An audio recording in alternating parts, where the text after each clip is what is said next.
Convido os irmãos a abrirem a Bíblia em Atos, no capítulo 2.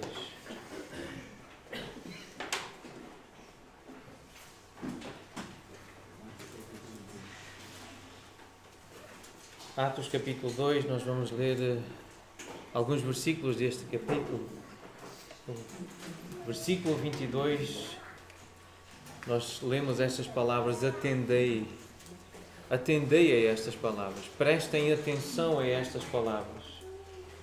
Atos 2, 22. Atendei a estas palavras. Jesus, o Nazareno, varão aprovado por Deus diante de vós com milagres, prodígios e sinais, os quais o próprio Deus realizou por intermédio dele entre vós, como vós mesmos sabeis, sendo este entregue pelo determinado desígnio e presciência de Deus, vós o matastes, crucificando-o por mãos de iníquos. E durante estes dias, certamente foi lembrado este momento. O momento da crucificação, vimos imagens, elas passaram nos ecrãs, foi lembrado nos cinemas. O momento da crucificação, muitas igrejas muitos crentes fazem representações gráficas desse momento em que pecadores iníquos, pessoas más, cheias de maldade, crucificaram Jesus. Mas o versículo 4 diz que ele ressuscitou. Foi Deus que o ressuscitou, rompendo os grilhões da morte, porque não era possível fosse ela que o retivesse ou que ele fosse retido pela morte. A morte não tinha poder e não tem poder sobre o nosso Senhor. Versículo 32. A este Jesus Deus ressuscitou, do que todos nós somos testemunhas, disseram Pedro e os apóstolos. Versículo 36. A este Jesus que vós crucificastes, Deus o fez Senhor e Cristo. É por isso que nós cantamos a este Senhor. É por isso que nós colocamos a nossa confiança só em Jesus. E eles, ouvindo estas coisas, falando do Evangelho, falando da morte e da ressurreição de Jesus, ouvindo aquelas pessoas estas coisas, versículo 37, compungiu-se-lhes o coração e perguntaram a Pedro e aos demais apóstolos: que faremos, irmãos? E esta é a pergunta que hoje vamos voltar a fazer a nós também. Que faremos? Se é verdade que Jesus morreu, se é verdade que Ele ressuscitou, irmãos, o que é que vamos fazer? O que é que Deus espera que nós façamos? A este Jesus, Deus ressuscitou, nós lemos no versículo 32. E é assim que começa o livro de Atos. O livro de Atos, logo no versículo 3 do primeiro capítulo, diz: depois de ter padecido, ter sofrido, ter morrido, Ele apresentou-se vivo com muitas provas incontestáveis. Então, há algum tempo atrás, eu li um artigo que falava sobre as evidências, essas provas da ressurreição. Eu quero partilhar com os irmãos algumas dessas ideias que têm sido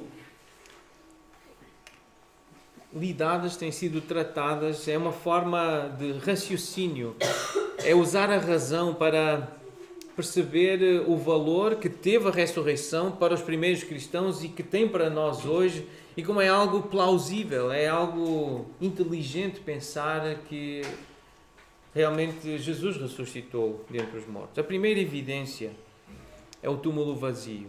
A primeira prova, a primeira forma, vamos dizer, inteligente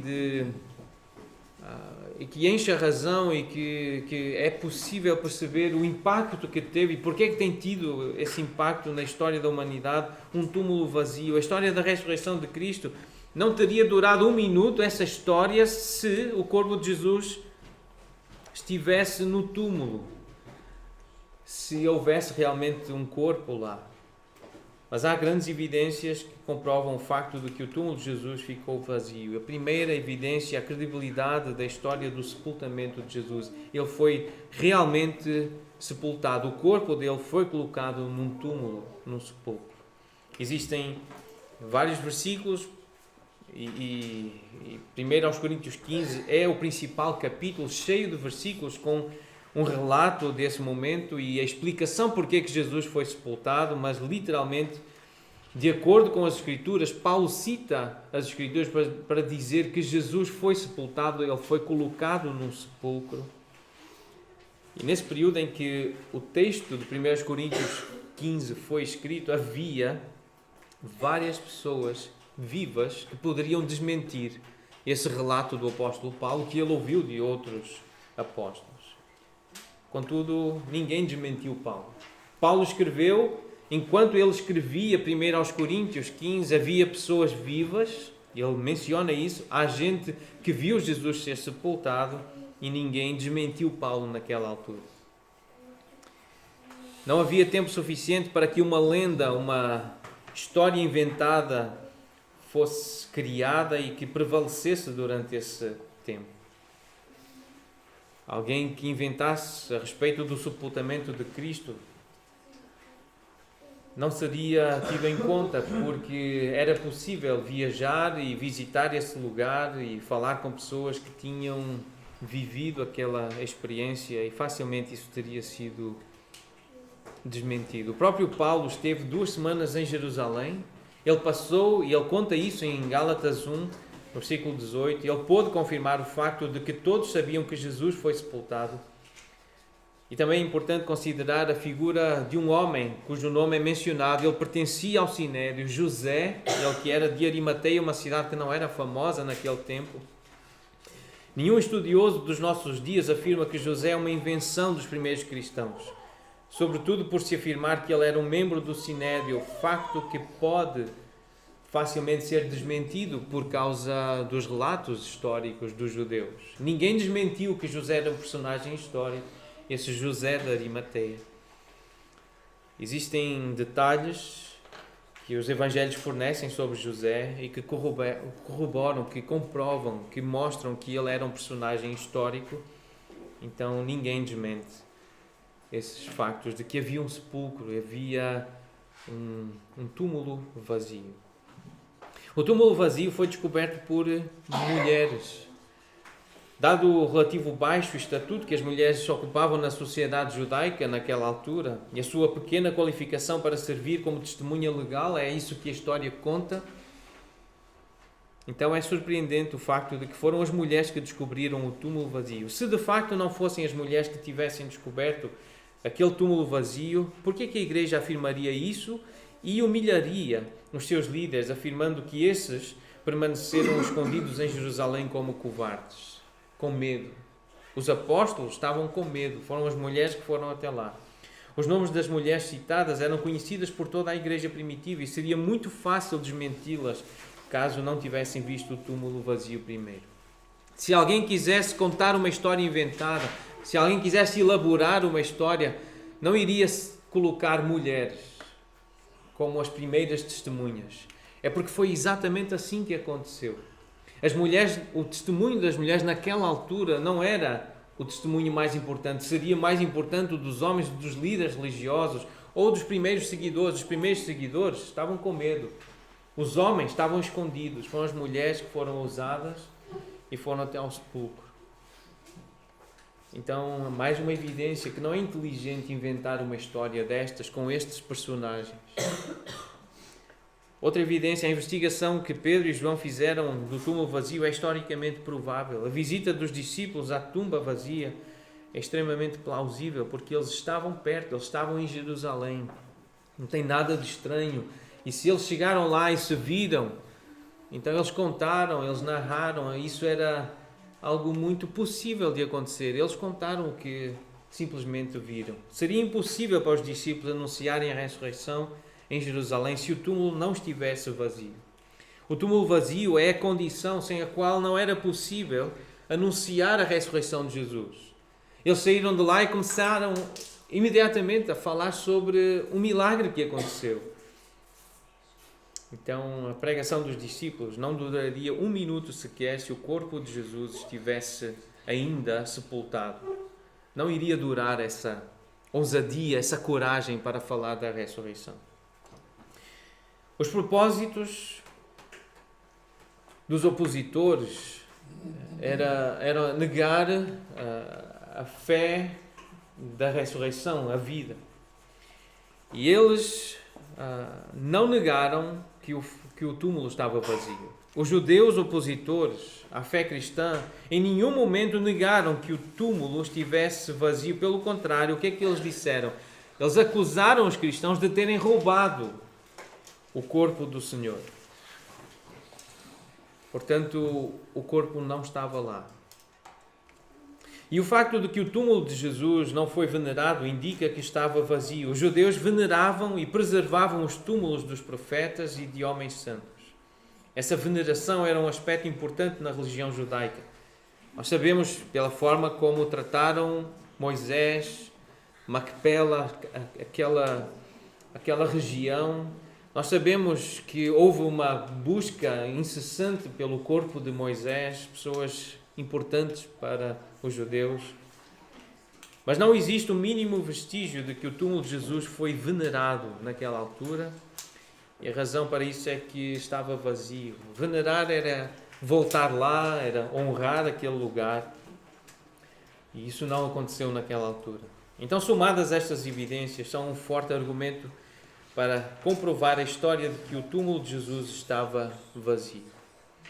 Então, são evidências para mostrar que o túmulo realmente estava vazio. Não havia nenhum corpo lá.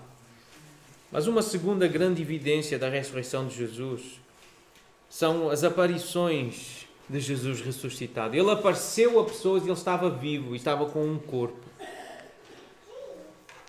Há uma grande comprovação histórica de que Jesus foi visto depois de morto por várias pessoas. Em 1 Coríntios 15, Paulo afirma que Jesus apareceu a Pedro, aos demais discípulos, e prossegue dizendo que pois foi visto por mais de 500 irmãos de uma só vez, dos quais a maioria sobrevive até agora, porém alguns já dormem. Depois foi visto por Tiago, mais tarde por todos os apóstolos, e afinal, depois de todos, foi visto também por mim, como por um nascido fora de tempo. São informações de que, numa época muito próxima aos eventos, e por isso elas não poderiam ser inventadas, não poderiam ser lendas, é tudo muito próximo. Havia testemunhas oculares e são citadas pelo nome, pessoas que estavam vivas ainda. A maioria das 500 pessoas que viram Jesus ressurreto, elas poderiam ser questionadas para comprovar esse relato, essa história. Uma terceira evidência, então, da ressurreição de Jesus Cristo. A origem da crença dos discípulos na ressurreição de Jesus. Por que é que os discípulos acreditariam que Jesus ressuscitou se de facto ele não tivesse ressuscitado? Não há explicação satisfatória para essa pergunta, a não ser admitir que Jesus realmente ressuscitou dentre os mortos. É importante notar que os judeus acreditavam na ressurreição, como comprovam alguns textos em Isaías, em Ezequiel 37, em Daniel 12, são textos que mencionam a ressurreição. Isaías 26, 19, Ezequiel capítulo 37, a parte inicial, e Daniel capítulo 12, versículo 2, literalmente mencionam a ressurreição, e era uma crença dos judeus. Os israelitas acreditavam na ressurreição. Contudo, eles acreditavam que a ressurreição seria no fim do mundo, no fim da história, e não no meio da história.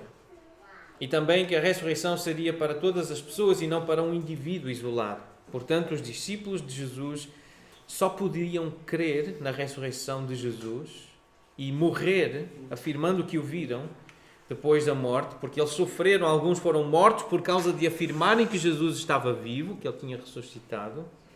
Então os discípulos só poderiam crer e morrer por essa verdade se verdadeiramente Jesus tivesse ressuscitado e lhes tivesse aparecido. É, portanto, um contrassenso afirmar que uma pessoa pode morrer por algo que sabe ser uma mentira ou que foi inventado.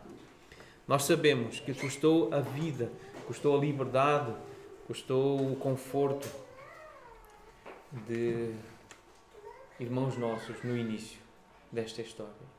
E ninguém se anima a morrer por uma mentira. Algo que sabe que é falso, que é inventado. Então a razão, a inteligência leva-nos a concluir isso. Só podia ser verdade. Eles só podiam acreditar que realmente Jesus estava vivo para poderem anunciar, falar com segurança, com alegria e com esperança de que Jesus estava vivo. Porque Atos capítulo 5, se quiserem verificar alguns versículos, por exemplo, o versículo 18, diz que os apóstolos foram presos. porque eles estavam a pregar. Versículo 28, eles foram proibidos de ensinar em nome de Jesus. E o versículo 30 diz o que eles estavam a pregar. Eles estavam a dizer que o Deus de nossos pais ressuscitou a Jesus. Esta era a mensagem deles.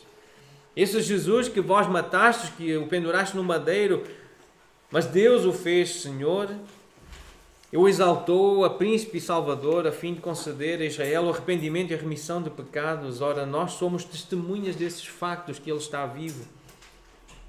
Nós somos testemunhas oculares, bem assim o Espírito Santo que Deus outorgou aos que lhe obedecem.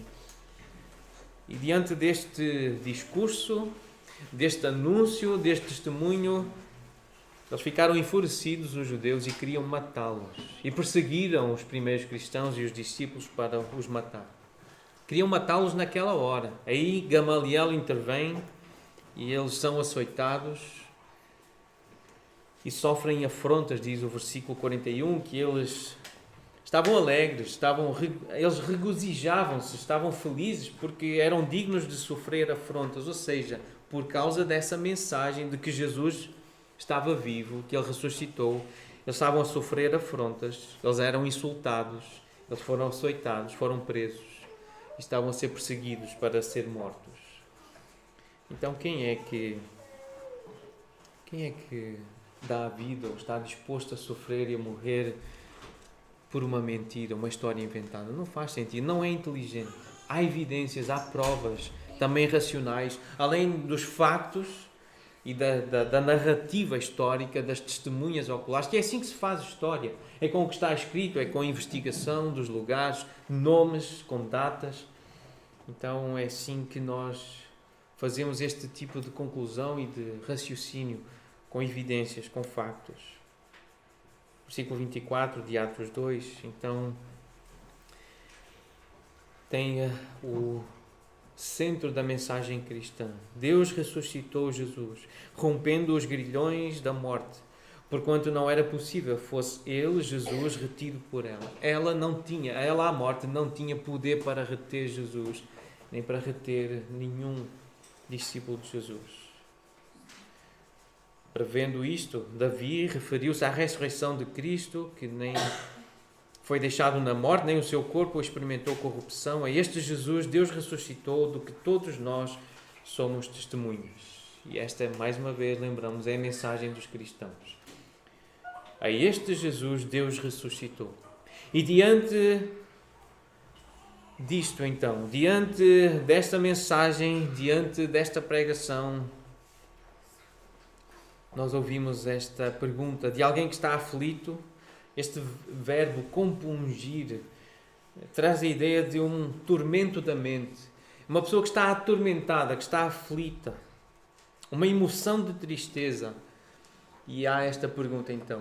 Já que isso é verdade, sendo assim, o que é que nós temos que fazer? Que faremos então, irmãos? Que faremos? Diante das evidências da ressurreição, do testemunho dos apóstolos e da esperança da vida eterna, o que é que a Bíblia diz que nós precisamos fazer?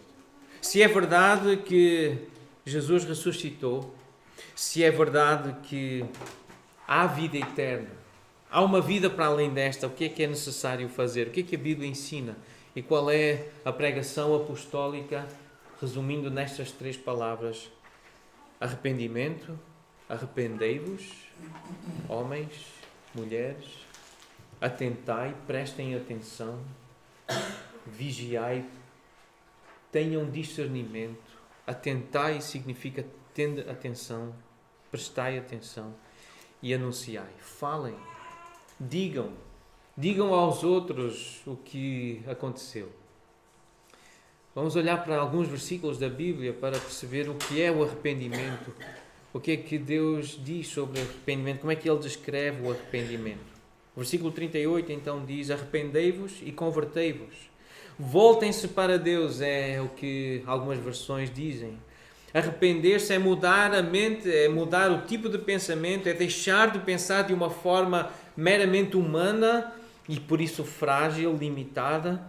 Então parem de pensar dessa forma, parem de considerar assim e voltem voltem-se para Deus. O arrependimento é voltar-se, é deixar de considerar o que é meramente humano, o que é meramente físico, e voltar-se para Deus, que é Espírito. O Salmo 31. Os Salmos têm orações de arrependimento, orações que descrevem o que alguém sem Deus, alguém que anda nos seus caminhos, sente. E o Salmo 31, versículo 9 diz: compadece-te de mim, Senhor, porque eu me sinto atribulado, de tristeza os meus olhos se consomem, e a minha alma e o meu corpo. Gasta-se a minha vida na tristeza e os meus anos em gemidos. Debilita-se a minha força por causa da minha iniquidade, e os meus ossos se consomem. O arrependimento é esta consciência do peso que o pecado traz sobre a nossa vida.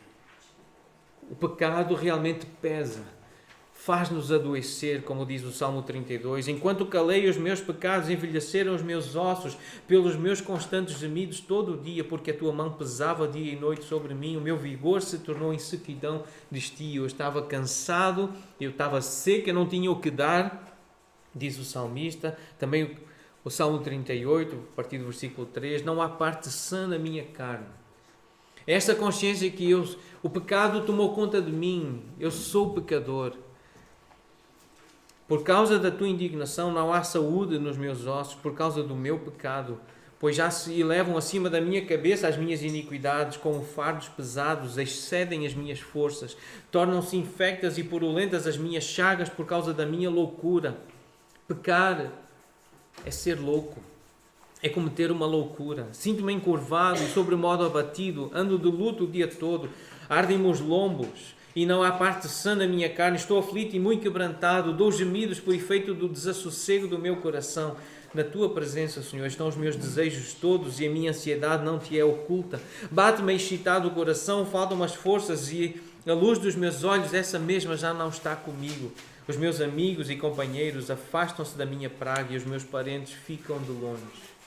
Esta é a consciência de um pecador que está arrependido, que está consciente de que aquilo está errado, o que ele pratica, o que ele sente, o que ele é, desagrada a Deus e desagrada às pessoas. As pessoas não querem estar perto. Isto é uma imagem do Velho Testamento do que é o pecado. E no Novo Testamento, uma das imagens mais fortes de um pecador arrependido. Alguém consciente da sua doença e da sua maldade. Está em Lucas, capítulo 22, versículo 62. Pedro, saindo dali, chorou amargamente. Ele percebeu o que ele fez. O arrependimento começa com esta profunda consciência da nossa maldade. Da forma como nós ofendemos o nosso Deus, o nosso Criador, o nosso Salvador. O arrependimento tem este lado de uma profunda consciência de pecado. Aquela consciência descrita em Romanos 7 pelo apóstolo Paulo. Eu sei que em mim, na minha carne, não habita bem nenhum, pois o querer o bem está em mim, não porém o efetuá-lo. Versículo 21. Então, ao querer fazer o bem, encontro a lei de que o mal reside em mim, vejo nos meus membros outra lei que, guerreando contra a lei da minha mente, me faz prisioneiro da lei do pecado que está nos meus membros. Desventurado o homem que sou, quem me livrará do corpo desta morte? O arrependimento começa com esta consciência. Eu não estou bem assim, eu estou doente se eu continuar assim. Longe de Deus, longe de um caminho de saúde, eu não posso continuar. Eu sou infeliz e vou continuar infeliz pela eternidade. Eu não posso ficar assim. Esta consciência de que nem Deus quer estar comigo, nem as pessoas querem estar comigo porque eu estou doente, eu cheiro mal. O pecado faz isso em mim. E o arrependimento começa com esta consciência. Por isso, que faremos, irmãos? Arrependamo-nos. Vamos nos arrepender. Essa é a mensagem dos apóstolos. Arrependei-vos, voltem-se para Deus. E Romanos 12 descreve o arrependimento. Irmãos, se vocês vão passar pelo arrependimento, lembrem-se que é Deus que vos dá essa misericórdia, essa graça. É pelas misericórdias de Deus que eu vos rogo e que eu sei que isso será possível, que apresenteis o vosso corpo em sacrifício vivo, santo e agradável a Deus. É dizer não aos desejos do corpo, da carne. É adorar ao Senhor pela transformação, pela renovação da mente. É essa mudança de pensamento. É deixar de pensar conforme os meus impulsos e a herança que eu recebi dos meus antepassados e dos filósofos e dos educadores sociais que não conhecem Deus. É parar de pensar categorias meramente humanas, é pensar como Deus quer que eu pense, de acordo com a sua vontade, que é perfeita, que restaura a alma, que me restaura a vida e a saúde. Isso é arrependimento. Arrependimento é deixar de pensar como eu pensava, tem a ver com o que eu creio, tem a ver com aquilo que é verdade e que eu decido acreditar e viver e praticar. O que faremos então, irmãos?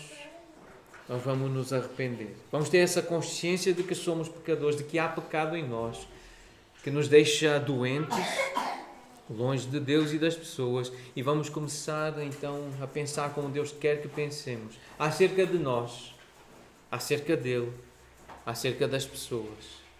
O arrependimento é esse processo de mudança de mente, mudança de convicções.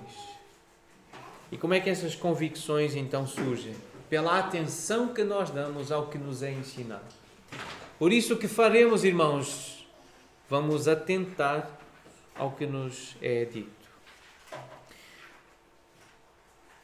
O verbo que dá origem a esta expressão atentai é prestem atenção, cheguem-se perto. Na língua original é cheguem-se perto de mim, ou deixem-me que eu me aproxime de vocês ou de ti, deixa-me que eu me aproxime de ti. Presta atenção, estar ao lado da pessoa é aquele verbo que nós já ouvimos várias vezes e que é um verbo que é usado na língua original para descrever o ministério do Espírito Santo. Já ouviram esta expressão? O Parácletos. Aquele que está ao lado, aquele que aconselha, aquele que ensina. Então, o versículo 14 em Atos 2 diz: tomai conhecimento disto, ou seja, atentai nas minhas palavras. Atos 2,14. Recebam pelo ouvido, deem ouvidos, prestem atenção ao que eu estou a dizer em nome de Jesus, diz aqui o apóstolo Pedro. Os apóstolos receberam do Senhor o que nos entregaram. O que nos foi entregue pelas cartas do Novo Testamento foi que eles receberam do Senhor Jesus. Portanto, é do Senhor Jesus que nós devemos receber a informação para que haja esse verdadeiro arrependimento. Atos 2,40, com muitas outras palavras, deu testemunho e exortava-os, dizendo: salvai-vos desta geração perversa, desta geração corrompida. Ouçam, nós pertencemos a uma geração corrompida, nós somos corrompidos, portanto, há uma deformação em nós, há algo de mau, de injusto, de rebelde, de perverso em nós. Nós precisamos nos libertar disso. É por isso que temos que vigiar, estar atentos. É a questão do discernimento. Atenção, vigiai e orai para que não entreis em tentação. O espírito, na verdade, está pronto, mas a carne é fraca. Precisam prestar atenção, precisam estimular a vossa razão, precisam ser cautelosos. É o que o verbo traduz também para o português, a ideia de não haver negligência, não haver indolência, não haver preguiça, não dar espaço para nenhum tipo de distração. Estejam atentos. O Jesus diz e repete algumas vezes aos discípulos: o que porém vos digo a todos, vigiai, estejam vigilantes, estejam acordados, estejam atentos. Tornai-vos à sobriedade, diz Paulo em 1 Coríntios 15, quando fala sobre a ressurreição. Tornai-vos à sobriedade, como é justo, e não pequeis, porque alguns ainda não têm conhecimento de Deus. Isto digo para vergonha vossa. Se têm conhecimento de Deus, do poder de Deus que Ele exerceu para ressuscitar Jesus, então prestem atenção ao vosso corpo, às inclinações da vossa carne. É pela atenção que nós damos à descrição que Jesus faz de nós e do mundo que nos rodeia, é assim que nós vamos passar por esse arrependimento. Vamos viver essa mudança de mente e essa mudança de vida. Atentai, prestem atenção. Se alguém tem ouvidos para ouvir, ouça, preste atenção. É assim que o nosso Senhor Jesus nos ensina. Ouça, Mas ouça com ouvidos de ouvir, enquanto tem oportunidade de ouvir. Ouça. 1 Coríntios 16, 13. Sede vigilantes, permanecei firmes na fé, portai-vos varonilmente, fortalecei-vos. Últimas palavras de Paulo nesta carta. Sede vigilantes. Estejam atentos. Atentai, irmãos. Pedro também se despede dos irmãos na primeira carta, dizendo: ora, o fim de todas as coisas está próximo. Sede, portanto, criteriosos. Ele usa essa expressão, que na nossa língua pode ser entendido desta forma: tenham uma mente sadia, estejam com saúde mental, exercendo o autocontrolo, pensando sobre si de forma sóbria, moderada, dominando as próprias paixões. Isto é ser criterioso, é ter um domínio próprio, ter um autocontrolo das emoções e dos desejos, das paixões. Isto é ser criterioso. Ser criteriosos e sóbrios. Outra palavra que transmite a ideia de calma e de serenidade de espírito. Uma pessoa sóbria é uma pessoa controlada, uma pessoa que se analisa, que olha para dentro e percebe os desejos, a luta que está a acontecer no seu coração e vê isso com clareza e procura discernir o que é de Deus e o que não é de Deus. É ter critério. Isto é bem das vossas orações. Sede criteriosos e sóbrios a bem das vossas orações. Se querem que Deus vos ouça, se querem ter um relacionamento com Deus, querem estar em paz com Deus, então sejam criteriosos e sóbrios. Prestem atenção. Ouçam com atenção. Mais à frente, no capítulo 5, ele repete a ideia e a recomendação: sede sóbrios e vigilantes. Porquê? Porque o diabo, o vosso adversário, anda em derredor como um leão que ruge, procurando alguém para devorar. Existe, além da nossa carne e dos desejos do nosso corpo, existe um outro inimigo, incansável. Ele não para de andar e ele quer destruir, ele quer enganar e quer devorar.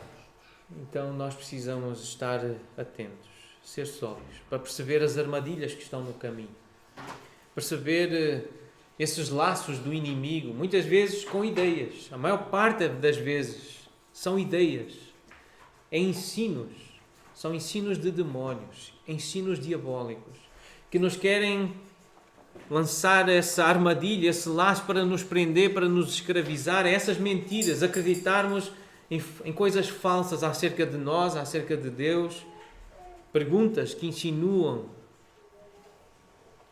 outra esperança que não é Cristo, perguntas que insinuam que Deus não é bom, perguntas que insinuam que afinal isso não funciona, isso da fé cristã.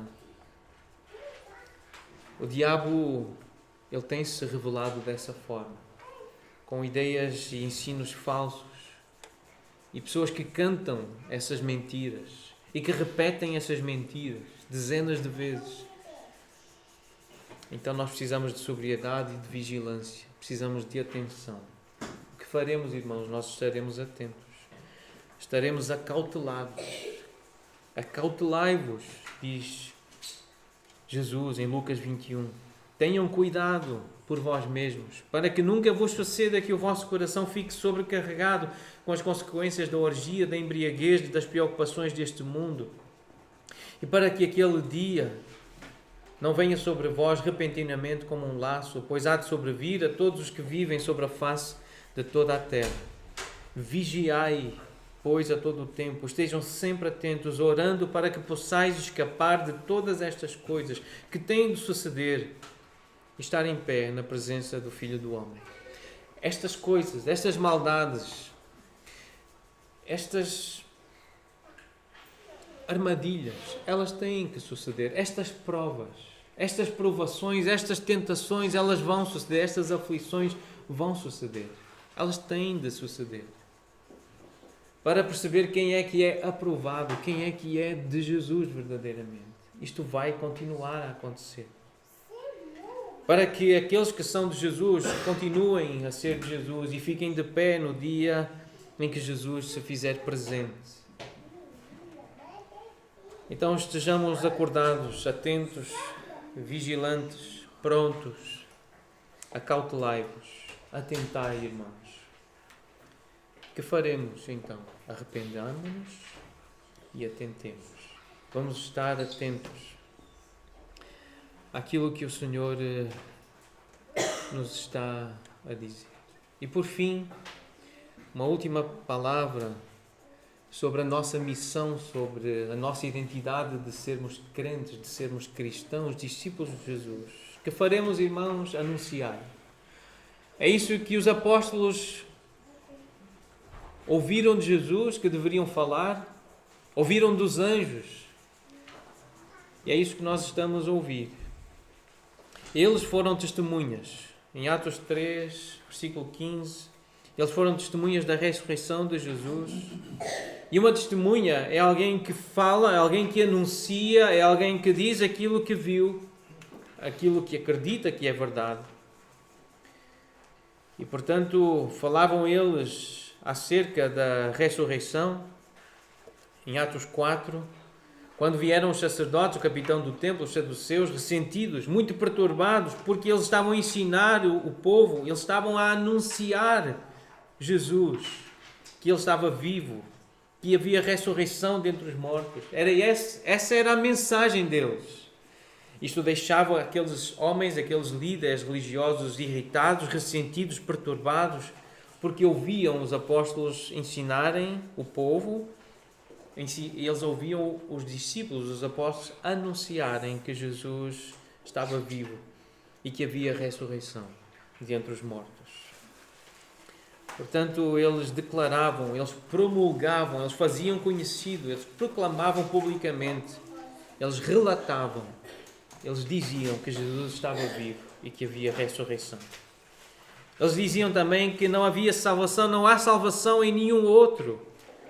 Nós não podemos deixar de falar destas coisas que nós vimos e ouvimos. Ouvimos que Jesus é o único caminho, não há outro caminho para o Pai, não há outro caminho para Deus, embora isto seja um discurso exclusivista e que muitas vezes é tido por discurso de ódio. Mas esta é a verdade. E é por amor que temos que afirmar. Se queremos estar com Deus e queremos que as pessoas estejam com Deus, elas têm que passar por Jesus. Não há outro caminho, não há outra porta. E se alguém não passa por Jesus, e se alguém não crê em Jesus, não vai estar com Deus. Se alguém não reconhece Jesus como Salvador e Senhor da sua vida e não o confessa com a sua boca, não crê no coração e não anuncia com a boca, não é discípulo de Jesus. É isso que nós aprendemos com as Escrituras e estamos a repetir, e é isso que espera de nós, que nós creiamos e que nós anunciemos, que nós repitamos esta ideia. Jesus é Senhor, Ele é o Salvador. É por isso que temos também que pedir intrepidez e coragem, como os apóstolos oraram e pediram: Senhor, concede-nos, capacita-nos para anunciar com toda a intrepidez, com coragem, a Tua palavra. Senhor, dá-nos também essa capacidade e essa coragem, essa habilidade para anunciarmos a Tua palavra. Esse episódio termina dizendo que eles oraram, o lugar tremeu, todos ficaram cheios do Espírito Santo e com intrepidez, então corajosamente, essa oração foi respondida e eles anunciavam a palavra de Deus. Eles começaram a fazer aquilo que Jesus queria que eles fizessem. Uma vez arrependidos, uma vez tendo prestado atenção, ouvido o que Jesus disse, eles começaram a obedecer a Jesus. Eles anunciavam a palavra de Deus. Com grande poder, os apóstolos davam testemunho da ressurreição do Senhor Jesus e em todos eles havia grandiosa graça.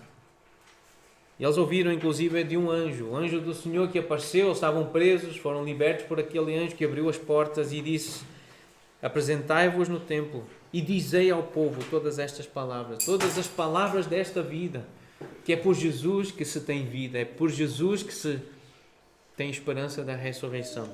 Dizei, anunciai ao povo todas as palavras desta vida. E eles foram e disseram, e enquanto diziam, esta ideia é presente no livro de Atos. A coragem de Pedro, de João, dos apóstolos, ela impressionava, porque eles não eram homens cultos, eles não eram aqueles estudados, eles eram pescadores, eram de pessoas de famílias simples. E o segredo deles era que tinham passado o tempo com Jesus. Essa coragem, essa intrepidez, essa capacidade para anunciar e falar das coisas da vida era devido ao facto de eles terem passado o tempo com Jesus. Eles estiveram com Jesus. Não foi o curso que eles fizeram da Universidade de Jerusalém. Não foi Gamaliel que os ensinou. Foi Jesus. Pedro e João tinham coragem porque estiveram com Jesus. Então, diante dessa pergunta, que faremos, irmãos?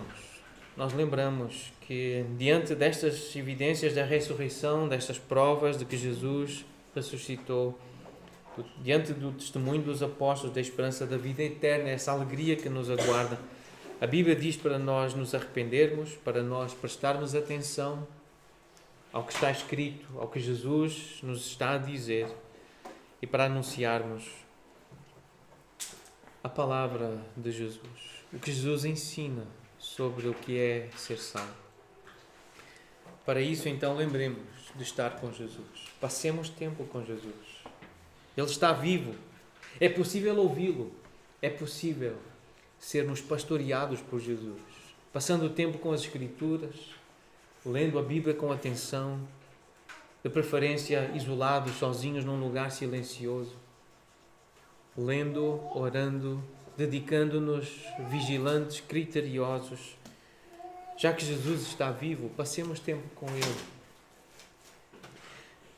Bendito o Deus e Pai de nosso Senhor Jesus Cristo, diz Pedro, que segundo a sua muita misericórdia nos regenerou para uma viva esperança mediante a ressurreição de Jesus Cristo dentre os mortos.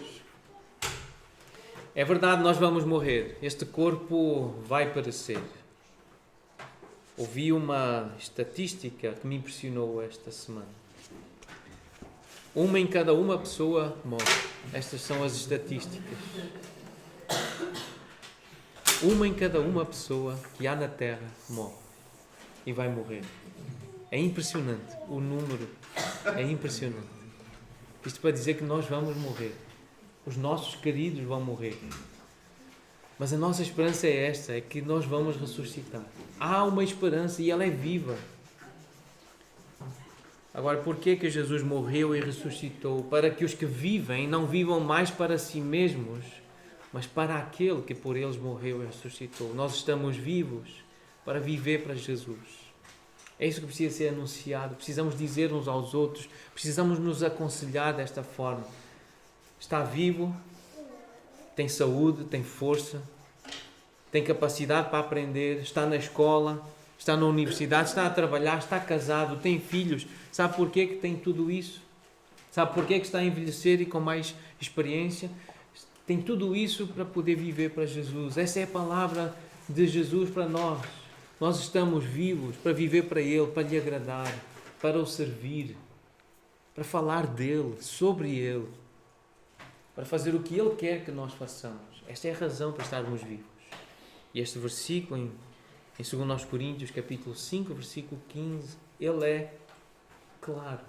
Porquê que estamos vivos? Porquê que temos o fôlego de vida? Porquê que nós estamos com saúde? É para viver para Ele.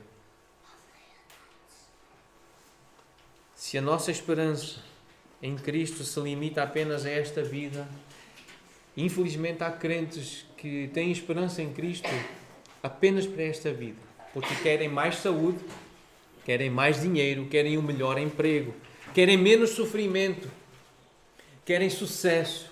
Há pessoas que têm esperança em Cristo, que vão à igreja, que cantam, que leem a Bíblia, apenas com esperança para esta vida. E o que a Bíblia diz sobre essas pessoas E se essa fosse a nossa esperança, se essa for a nossa esperança, o que a Bíblia diz é que somos os mais infelizes de todos os homens. Que infelicidade. Se nós só pensamos na vida, na perspectiva do que vivemos aqui na terra e com este corpo, que infelicidade, que tristeza, que insucesso, que pobreza, que vergonha. Só acreditar em Jesus para esta vida. Só para o que vê, só para o que sente. Que pobreza, que tristeza, que infelicidade. Mas como a nossa esperança em Cristo não se limita apenas a esta vida, nós cremos que vamos ressuscitar. Nós acreditamos numa vida para além desta, numa vida eterna. Como então a nossa esperança em Cristo não se limita apenas a esta vida, nós podemos dizer que somos, porque seremos felizes com Jesus. Nós somos felizes. Somos bem-aventurados. Somos porque seremos. Nós não somos ainda totalmente, mas já podemos dizer que somos. É o já e o ainda não. Ainda há muita coisa que nos deixa tristes, que nos deixa infelizes, magoados, feridos, desanimados. Ainda há muita coisa por causa deste corpo, por causa dos demónios, por causa deste sistema. Ainda há muita coisa que nos faz sentir tristeza. Mas já podemos dizer que somos felizes. Porquê que somos felizes? Porque seremos. Com Jesus seremos felizes.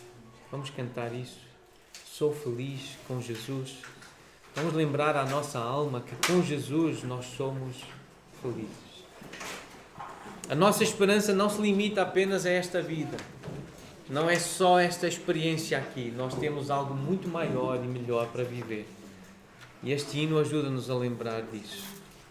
Eu já posso dizer que sou porque eu serei feliz com Jesus.